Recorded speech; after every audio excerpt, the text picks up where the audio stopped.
back, ladies and gentlemen. You're listening to another edition of DIY Money. Wow, DIY money. DIY That was Money. hot. What's up with you today? Wait. Who's this? DIY. No. DIY. Money. That's Bob. That was Logan. Logan, yeah. I will never let Logan Where is live Logan? that down. He's in the next room. I know, What do you but for mean, people where's- watching on YouTube, He they're might like, be wow, coming he on made a next week. debut, He might and be then- coming on next week because I have an awesome opportunity to go run at the Gorge next Thursday when we record, and I'm weighing out the pros and cons of going and doing that. And I think What are the Logan can cons step in. of going and running? Cons are that in I don't nature? get to do the podcast. Oh, yeah. That I don't get to be here with you, Daniel. With you. Logan, you good for next week? Yes, he's good He's for good. next week. You're good. Anyways, but no, if you live in Kentucky, surely, hopefully, you've spent some time in the Gorge. I have not. I've been here 20-some years. 1996, I came to the University of Kentucky. I have been to the Gorge 3 times. Okay. And this last time, we did a hike to a place called Gray's Arch. Everybody who There's is... a lot of arches out there, aren't there? This is called Gray's. Grays. Arch. Everybody who is in and around this area knows this. It's one of the other than the natural bridge hike. Mhm. This is probably one of the more popular hikes. Amazing, absolutely amazing. And there's something about being outside. The phone isn't working, right? I mean, there's no connection to the world, and I just think, man, we are losing some of that. We're so connected. And we're just losing some of that disconnection. We're disconnecting from the disconnection. But if you're tuning in on YouTube, don't No, always disconnect. watch. Follow us on all the social channels. Make sure you hit us up, like the buttons, and all that good stuff. Or on the podcast. But anyways, so Pre-download it that's before you go Logan. on a hike. Oh, You can absolutely. download your podcast, and then you won't disconnect.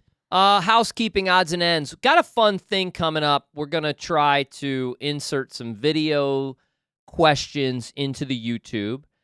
So when you send us a question, if you're sending us a question here now, recently, I will probably reach back out if the question is solid, and I'll say, hey, you mind sending us a video clip? And then we'll put that into the YouTube. Some people are going to be down with it. Other people are going to be like, absolutely not. No way. Fair. Negative. Wonder if we could get stand-ins. So I'll say, hey, can you send us a video clip? Or can we have a stand-in do your question for you? That's a good idea, actually. Yeah. Thought about that. What's going on in your life? Keeping on with cycling. Yeah? Drinking some good coffee. I made a mediocre cup of coffee today, so I stopped Whoa. on the way in and got a replacement coffee. Really? Yeah. What happens when you make a mediocre? Like, how does that happen? Like, you have a brain fart, you put in 2 scoops instead of 3, or Could what? happen. But that's not. No, that's not what you. happened. No. We ran low on multiple different bags of beans, and so I had to kind of create my own sort of blend. Ooh. And You were your own barista. yeah, sometimes it really works out well. You find something really good. This time it was like a muddled Mm. mess of weird flavors. And I was like, yeah. Can't do that on the podcast day. You know what we made last night, which was awesome? We made homemade salsa. Nice. I put on the Instagram, I'm sure everybody cringed, but people tended to like it, our Instagram page, all of the tomatoes. I have been overrun with tomatoes. I planted 10 tomato plants. That might have been a little I aggressive. got one of the rejects. No, you got a good one. It was a reject because why did I give you one? It was the one that all of your neighbors didn't Oh, want. that's right. Yeah. That's right. Because we put up a table at the end of our driveway. Yeah. We give all these things There's away. one left over at the end of the day, and you're like, And I was like, that this is should for go to Daniel. Daniel. But they're amazing. They And are. we made our own homemade salsa the other day, which also was amazing. Peppers from the garden as well. Ugh, I mean, maybe you should do a post about how to save money via gardening. I don't think I'm saving money via gardening. I'll tell you right now. I don't think that's $10 happening. tomatoes. I mean, I had to put cages up that were like $20 a piece, so that's $200. A big My investment. tomatoes are very expensive. Now, longevity-wise, because the cages will be used next year, I already, and a lot of that stuff I can reuse. Potatoes are the most, replenish. I mean, I will take old potatoes. We are at almost 5 minutes. We got to go. Let's get to our Potatoes question. are Enough so of the bro cheap. talk. All right. Question today. Is it Terrence? Is that right? Terrence is our question today. Look at that. I remembered that. Terrence, what do you got? Hello, this is Terrence Ward calling. I really love the philosophy of your podcast. Thank you for doing this. I managed to get myself into credit card debt as a young adult, and in my 20s, I paid it off. In my 30s, I married, and we suddenly had more credit card debt and student loan debt, and working with my spouse, we paid it off. And because we paid it off, we were able to borrow money to buy a house. Now, I'm a big fan of paying off debt, but what I'd really like to know, really for people who are younger than me and know better and can do something better, is how can you avoid getting into debt in the first place? Is there any way to live the American dream without borrowing other people's money? Thanks. Well, Terrence, Terrence is going to read I would like to my answer that audiobook. question. Terrence's voice is fire. Amazing. Terrence, I love your voice. He does something Hello, Terrence. with his voice, I'm sure. I love the question you sent us. I have a guess. Terrence, believe it or not, is probably from somewhere in New York. Like a Brooklyn or Bronx. I know you're thinking, no, there is no hint of any accent. Really? But How do you come up with that? because I know individuals who have grown up in those areas, Mm-hmm. they now live in Sarasota or something. They sound just like Terrence. They don't have the Brooklyn or the Bronx or the accent. So my guess is Terrence is a northerner, big time. Okay. So I have I'm no just guess throwing at that all. out there. Anyways, I would go with California just to be contrary. maybe. I mean, I'm gonna be either spot on and Terrence is laughing, going, "Oh my goodness!" Like I grew up in the Bronx or wherever, or I'm way off. Like this is not even close. He's But like, it's not from Long Canada.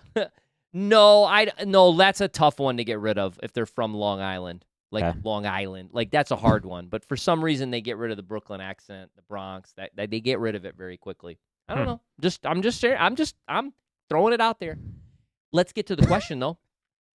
Here's a fascinating thing. Yeah. I'm going to approach this. I'm gonna approach this from two different angles. One is to just flat out answer the question. Yeah, Mhm. Is it possible? Of course, it's possible to live the American dream without going in debt. Highly unprobable.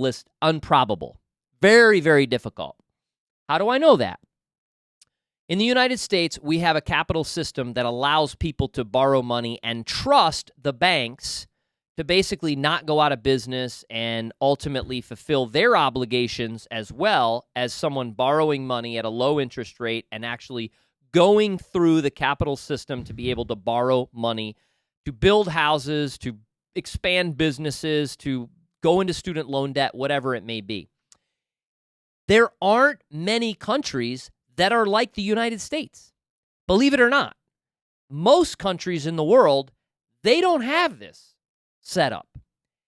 Now, if you've ever traveled to a third world country where there is no banking system, no mortgages, no lending, none of this, no central bank, no stable government, you will see, this is fascinating, and I never connected the dots, and it helped me understand more about our capital system.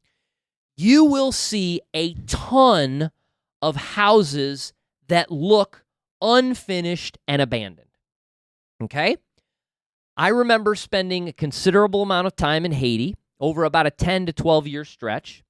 And early on in my time there, I was going traveling or whatever, and a tap or that's a pickup truck where you got to tap the side when you want to get out. They call it a tap. Or a little moped or something. Mm-hmm. And we would pass countless houses that maybe the foundation was poured, or maybe there were some cement walls or some block walls, and that was it. And it looked like they were abandoned. I mean, it looked like, terror. Oh, how what a bummer that is. That's they did. They're abandoned. Maybe the guy died, etc. You know what was happening? More than likely, that individual was either working in the United States, sending money back, or saving money and coming back to Haiti during a break, like a vacation, Christmas or whatever, using the money they had to build what they could and then go back to work. It was a pay-as-you-go system. It was a pay-as-you-go system. Now, ultimately, their objective, have the house finished by the time they retire, all right?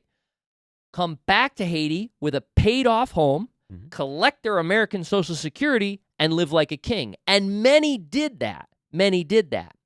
But it's very, very difficult for them to build a house, finance a business, etc. Kiva. You ever heard of Kiva? Mm-hmm. Kiva, micro-financing loan business to third world countries, thriving because they're allowing individual entrepreneurs to take very small loans to do a business. Oh, I want to wash clothes for a living, but I don't have the $25 that I need to buy the supplies because it's a day-by-day living process. Okay, that's an extreme. My point in saying all this is I don't think our capital system of taking out debt to buy a house is a bad thing. However, in excess, like most things, when abused in excess, can become very detrimental. I don't think it's bad to spend $40,000 for a student loan if, in fact, your return on investment is an additional $40,000, $50,000 a year in a better job. I helped a young man go to truck driving school for $5,000. He came out, he got a $20,000 signing bonus. He'll make $150,000 this year. Not bad. I was the bank. I financed that. I don't have a return of that yet. I didn't get any of that money back yet. I'm not a very good Strange. bank. Anyways, no, it was a gift. But nonetheless, so Terrence, your story is unique in that you said in the 20s I got credit card debt, but then I paid them off. In the 30s, I did it again, and I paid them off. Then we bought a house, and hopefully you're paying or it's not paid off. Yeah. So I don't think it's a bad thing to do that, but I also think that it can be very detrimental if abused. I'm going to last thing. We're going to just go over today. It is what it is. Sorry. The last thing I'll say is, Terrence, and you've probably done this, how about educating your children and setting them up to proceed in a manner that you didn't have to go? Now, is that a good or a bad thing? Is that detrimental to them? Is it not? I don't know. Mm-hmm. My children will have a considerable amount of money available for education or a home or a small business or something else, meaning that will become theirs. Now, it's my job to educate them so that when they turn 18 and they have that money, they don't just go, ooh, lots of money. Let me go find myself traveling the world. Now, if they travel the world and they're educated about it, okay, that's fine. It can, so on and so forth. So that's the only way I would see that cycle changing. But I don't think it's a bad thing. Cool. What do you got, Daniel? Yeah, before I get into the actual question, I want to point out that kudos to Terrence because he said when he got married, we had good debt catch. and we paid it off. And that's one of the things we often talk about here is once you combine finances, it's not hey, she brought in a lot of debt into the marriage. So I really kudos to Terrence. That's a good catch on your excellent part. language I like there.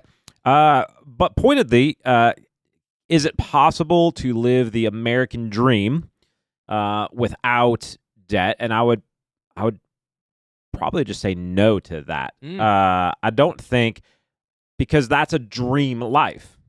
I think you can live a conservative, practical, modest life to some extent, but you're going to have to make significant sacrifices if you don't live with debt. And I think the reason for that is because debt is available, it naturally increases the prices for the things that are being bid on. So because mortgages are available, it is very difficult for somebody just starting out without money from an outside source, whether that be an inheritance, parent help, something of that nature, to get in and get the American dream house via cash. Yeah. Now, that doesn't mean that they can't, move into a neighborhood where they can buy a fixer-upper for really cheap, things like that, fix it up, build equity step by step, work their way up to an American sort of dream. But I think if you're trying to live the HGTV American dream style, go to an American dream university rather than starting out at, say, community college, things like that. So when I hear American dream,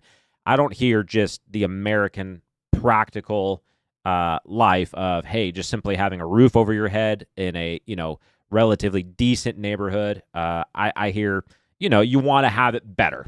And I think if you want to have it better, it's going to cost. And the fact is that everybody around you is using debt.